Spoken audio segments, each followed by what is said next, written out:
Hi guys! Ayan guys, ipapakita ko lang yung dates ng amo ko, no? So, ito yata ay binili niya rin. So, ngayon ko lang naalalang ipakita. Ngayon ko lang naalalang i-flex. I-flex yabang. Hindi guys. So, para naman iba-ibang dates na makita nyo, diba? Hindi lang isang design, hindi lang isang tsura. May iba ng dates din siya. Iba-iba yan.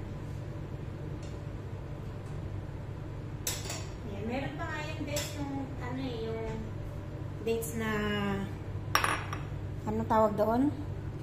Ayan o. Yung dates na ginagawa, niluluto. Yung nakaraan, niluto ko yun eh.